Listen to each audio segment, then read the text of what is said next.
بسم الله الرحمن الرحيم. أعوذ بالله من الشيطان الرجيم. وإذ أخذنا ميثاقكم ورفعنا فوقكم الطور خذوا ما آتيناكم بقوة واذكروا ما فيه لعلكم تتقون. آیت کریمہ کا ترجمہ آیت نمبر 63 ہے، اور آیت کریمہ کا ترجمہ ہے: جب ہم نے پکا وعدہ لے لیا تم سے اور اٹھایا ہم نے تمہارے اوپر کوہ طور کو، اور پھر ہم نے کہا کہ مضبوطی کے ساتھ پکڑو اس کتاب کو جو تم کو دی گئی ہے، اور یاد کرو ان احکام کو جو اس کے اندر ہے تاکہ تم متقی بن جاؤ۔ یہ باب التوحید کا چوتھا حصہ ہے، یعنی چوتھا باب ہے، جس میں 6 خطابات کا ذکر تھا۔ پہلا خطاب یا بنی اسرائیل کے ساتھ، جس میں 8 انعامات اور 2 نقمتیں، اور آخر میں تتمہ بالترغیب الی الایمان والعمل الصالح کا بیان تھا۔ وَإِذْ أَخَذْنَا سے ابھی گوئے کہ بنی اسرائیل کی خباثات کا بیان ہے، یعنی خلافت بنی اسرائیل سے بنی اسماعیل کی طرف منتقل ہو گئی، اور اس انتقال کے اسباب کا بیان ہے کہ بنی اسرائیل کے اندر خباثات پیدا ہو گئیں، جس کی وجہ سے اللہ تبارک و تعالی نے عظیم نعمت خلافت ان سے چھین لی گئی، اور یہی خلافت بنی اسماعیل کو ملی، اور اسی کا تذکرہ ہے۔ تو یہاں سے تقریباً 50 خباثات کا ذکر ہے۔ یہ جو خطاب ہے وَإِذْ أَخَذْنَا مِيثَاقَكُمْ، اس خطاب کے اندر آیت نمبر 82 تک ہے، اور اس کا حاصل یہ ہے کہ اس میں بنی اسرائیل کے بڑوں کی خباثات کا ذکر بھی ہے اور چھوٹوں کی ہے۔ 3 خباثات بڑوں کے اندر ہے۔ پہلی خباثت جو ہے وہ نقض العہد، اللہ کے وعدہ، یعنی اللہ کی کتاب کو جو وعدہ کیا تھا عمل کرنے کا اس کو توڑ دیا۔ اور دوسری خباثت ہے ہیل فی الاحکام، اللہ تعالیٰ کے احکام میں ہیلے کرنے۔ اس کے 2 قسم ہیں، ایک یہ کہ اللہ ایسے ہیلے کرنا جس سے حرام چیزوں کو حلال کیا جاتا ہے، وَلَقَدْ عَلِمْتُمُ الَّذِينَ اعْتَدَوْا کی آیت کے اندر ہے، آیت نمبر 65 میں۔ اور دوسرے قسم کے وہ ہیلے کہ جس کی وجہ سے اپنے آپ کو اللہ تعالیٰ کے احکام سے بچایا جائے، عمل نہ کیا جائے۔ تیسری خباثت دنیا کی خاطر قتل کرنا اور اتہام البری، پاک لوگوں پر اس کا الزام اور تہمت لگانا۔ وَإِذْ قَتَلْتُمْ نَفْسًا فَادَّارَأْتُمْ، اس کے بعد اس کا تتمہ ہے ثُمَّ قَسَتْ قُلُوبُكُمْ میں زجر ہے، اور اس زجر کے بعد أَفَتَطْمَعُونَ سے موجودہ بنی اسرائیل کی خرابیوں کا ذکر ہے۔ اس میں 4 قسم کے گروہ ہے، ایک علماء جو تحریف کرتے ہیں، تحریف معنوی، اور دوسرے ان کے اندر منافقت، وَإِذَا لَقُوا الَّذِينَ آمَنُوا قَالُوا آمَنَّا کی آیت میں، اور تیسرے نمبر پر عوام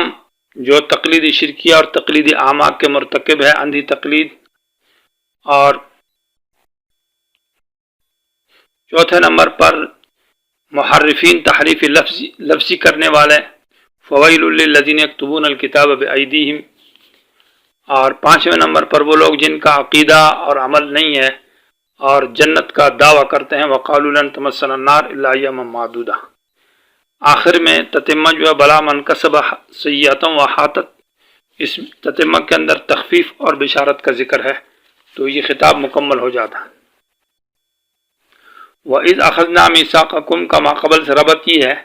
2 ربط ہے۔ ماقبل میں بنی اسرائیل کے عذابوں کا تذکرہ تھا اور گناہوں کا، کہ وَبَاءُوا بِغَضَبٍ مِّنَ اللَّهِ، ایک تو اللہ تعالیٰ کی نعمتوں کی ناقدری اور ناشکری، اور اس کی وجہ سے ان کے اوپر اللہ کی ناراضگی اور کفر بالآیات اور قتل اور عصیان اور اعتداء۔ تو بنی اسرائیل نے کہا کہ ہمارے اندر تو یہ خرابیاں نہیں ہیں، ہم تو بالکل عقیدہ بھی ٹھیک ہے، عمل بھی ٹھیک ہے، ہم صاف لوگ ہیں۔ تو اذ اخذنا کی آیت سے ان کے اس بات کی تردید کی جا رہی ہے، اور ان پر الزام ہے اور ان پر ثابت کیا جا رہا ہے کہ آپ کے اندر یہ خرابیاں ہیں۔ کیا تورات آپ کو نہیں دی گئی تھی، اور پھر تورات کی آپ نے اس کی نافرمانی کی اور اس پر عمل نہیں کیا اور اعتداء کیا تم نے، اور احکام میں ہیلے کرتے رہے؟ تو ایسی جرائم اور ایسی خرابیوں کا ذکر کیا جا رہا ہے جو انہوں نے کی ہے، وہ ہے کہ یہ تمہارا دعویٰ کہ ہمارے اندر ایمان اور عمل ہے، یہ جھوٹ ہے۔ قریب والی آیت میں کہ ان الذین آمنوا والذین ہادوا والنصارى کہ ترغیب جب دی گئی، ایمان نجات جو ہے وہ ایمان سے اور عمل سے حاصل ہوتی ہے، تو بنی اسرائیل نے کہا کہ ہمارے اندر تو ایمان اور عمل صالح ہے۔ پہلے ربط میں یہ تھا کہ ہمارے اندر یہ گناہ نہیں ہے، تو جواب یہ ہے کہ یہ گناہ تمہارے اندر ہے۔ دوسری آیت میں یہ کہ ایمان اور عمل صالح کی طرف جب ترغیب دی گئی تو انہوں نے کہا کہ ہمارے اندر تو ہمارا عقیدہ بھی درست ہے اور ہمارا عمل بھی ٹھیک ہے،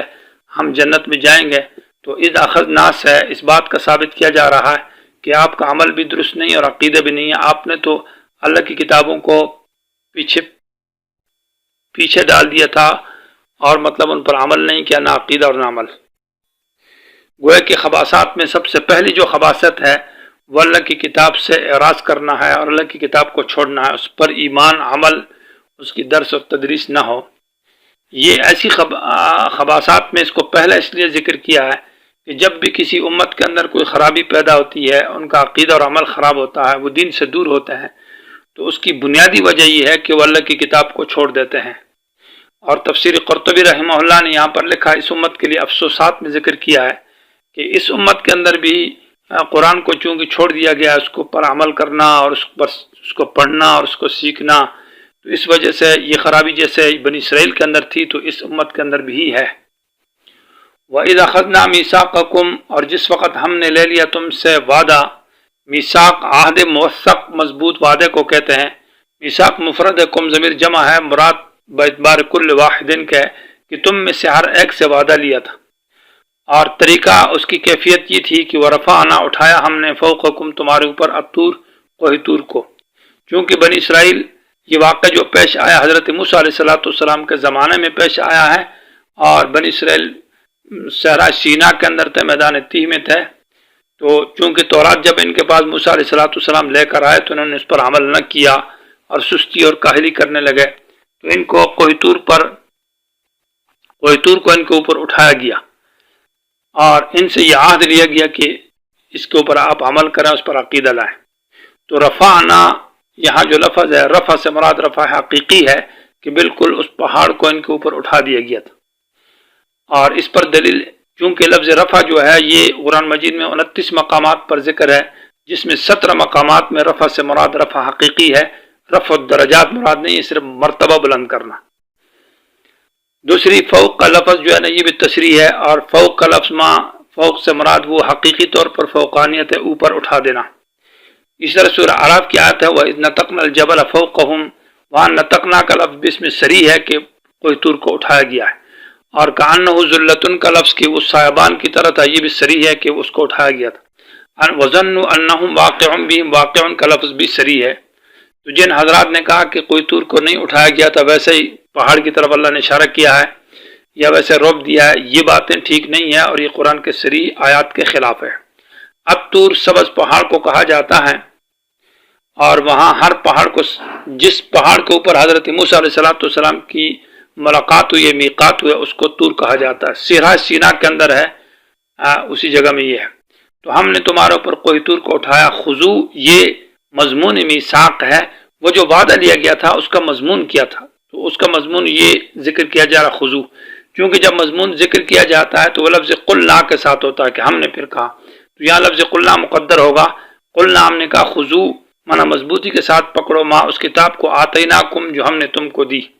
یہاں خضوع سے مراد عمل مراد ہے کہ اس پر عمل کرو، ما وہ کتاب آتیناکم جو ہم نے تم کو دی ہے نا، تورات بقوت مانا بجد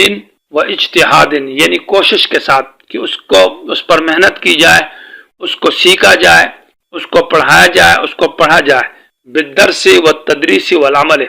اخلاص نیت بھی ہو اور پڑھے بھی اور اس کو سیکھے بھی اور اس پر عمل بھی کرے، اور ساتھ ساتھ نیت کے اخلاص کے ساتھ اس سب کچھ کو قوت کہا جاتا ہے۔ اور وذکروا پھر یاد کرو ما ان احکام کو فی اس کے اندر، تو ذکر سے مراد ذکر لسانی بھی ہے کہ تلاوت کی جائے، اور ذکر قلبی بھی ہے، مطلب یہ کہ اس میں توجہ اور تدبر اور غور کیا جائے اور اس پر عمل کیا جائے۔ مقصد یہ ہوگا کہ لعلکم تتقون، تاکہ تم متقی بن جاؤ،